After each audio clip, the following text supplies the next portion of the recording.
Hello, Accounting 111. This is Sensei Takata, and the purpose of today's video is to show you how to create an income statement using Microsoft Excel and proper format.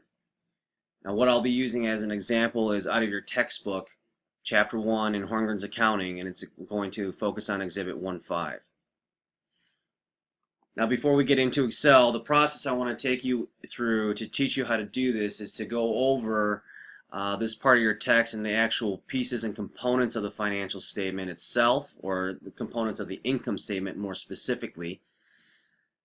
And then I'll take you over to the Excel spreadsheet, and then I'll show you how to enter in the raw data without format. And then once we have all the data in there correctly, we'll go back in, and then I'll show you how to properly format the spreadsheet to make it look neat and presentable. Okay, let's get started. The first part of the financial statement the income statement is the financial statement heading. There are three pieces of information here. Line 1 will give you the name of the company. Line 2 gives you the name of the financial statement we're focusing on, in this case income statement, and line 3 will give you the date or date range. Now this particular financial statement is an income statement giving you a range or a date range of information. So it's for a period or month ended. That's what that means. Month ended November 30th, 2014. So the date range here is November 1, 14 through November 30, 14. Okay, now the formula for creating the income statement will be taking your total revenues minus your total expenses gives you your net income. Now one thing to take note here is that we have one account signified by its revenue, which is titled service revenue, totaling $8,500. The expenses has more than one account. It has two: rent expense, salaries expense. When we have more than one account, we utilize columns. Okay, we utilize these columns to make things readable. So we want to take the total rent expense plus the salaries expense and give it its own column, and then we can get a subtotal here, or grand total if you will, for the total expenses. Then you take your $8,500 less your $3,200 total expenses will give you your net income at $5,300. Other things to kind of take note here are your underlines and your double underlines. Financial statements that show double underlines means this is the final total. There is nothing calculated else based on that total. That is the end point. These right here are letting you know that there is addition or subtraction that is being executed, and again we have commas and dollar signs signifying that we're using currency, and in this case the US dollar. Okay, I think that's enough clarification of what what the income statement consists of. So let's go ahead and dive into Excel and start creating this using Microsoft Excel. All right. Okay, starting with the financial statement header, you have the name of your company and it's Smart Touch Learning.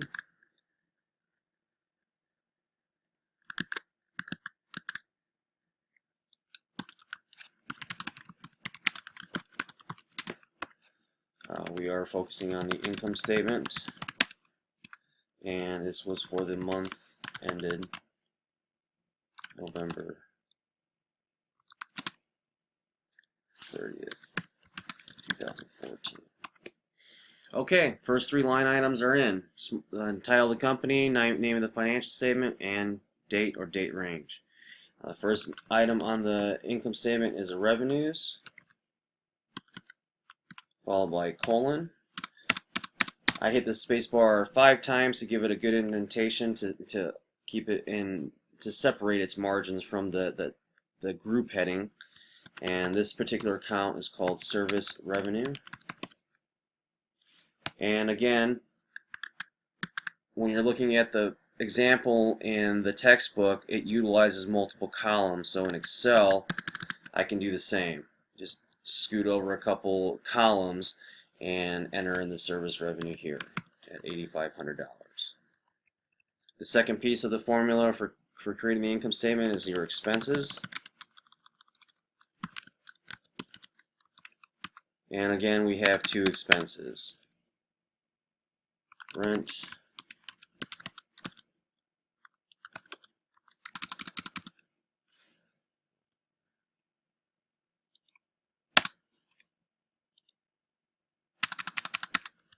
and salaries expense.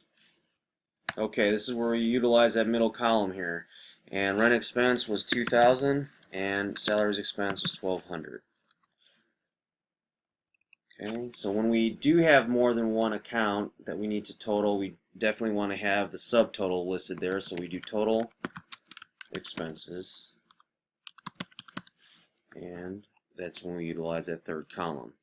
Now here is a trick or a way to sum multiple cells with values in them.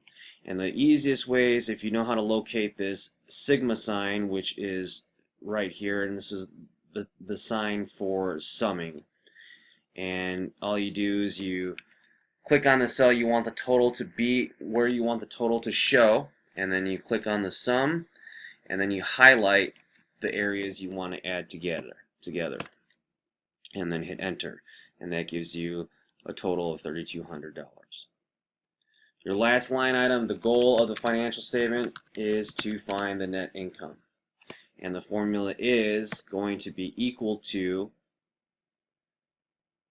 total revenues, or cell D6, minus total expenses, or cell D11, will give you your net income. And there you have it. You have all the information entered and correct and updated. Now what we have to do is go back in and make it look presentable. So to start, we'll go ahead and create ourselves a border. And what I do is I like to use a border tool box right here and just throw in a thick border. Now this is just to kind of give you the visual. That's why you like to use this border. But generally, you know, financial statements in Excel, it can be read without a border as well, as long as you know how to center your financial statement heading. And that's what you do. You highlight the cells and on the margins that you want, and then go ahead and use this tool right here called merge.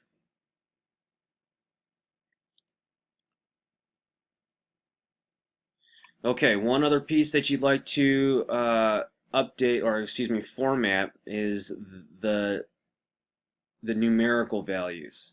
Okay, now here we have numerical values signifying dates and stuff like that, and so we're not concerned about those, but here we want to make it look like dollars using commas. Keep in mind when you're reading financial statements pulled offline for companies that you may be interested in, you're talking about millions and sometimes even billions of dollars. So commas and dollar signs become very useful, and it becomes very transparent in how valuable they are when reading these statements. So in Excel we can do the same. Highlight your columns C and D, right click, format cells, and then just pick accounting. Then we actually have a preset category that you can use, and it gives you an option here of decimal places. Now for accounting 111 and for the type of work that we'll be doing in financial statements, I like to keep this at 0, because otherwise you have a decimal point and two placeholders to the right of the decimal point causing more clutter.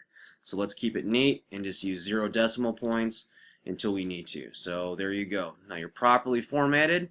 You have your financial statement heading. You have your numerical values looking like properly formatted accounting values. Okay, now that we have our numbers signified by the accounting category, what we like to do is go ahead and get these bottom line borders in there, or the bottom borders entered in there. This one has a top border and a double bottom border. Okay, and like I mentioned earlier in the textbook, anything that signifies a double underline says that's the final computed number total that they're going to be searching for. Okay, the next step here would be to make this presentable, and a good way of doing that is to use colors or theme colors to kind of separate the report and this report heading and data. Again, it just makes it a little bit easier on the eyes.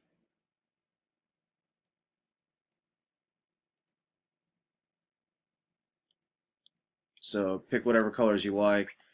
And that is the most basic way to create an income statement or financial statement on using Microsoft Excel. Again, this is one way of doing it, not the only way, and I know there are better ways out there that you guys can probably come up with yourselves.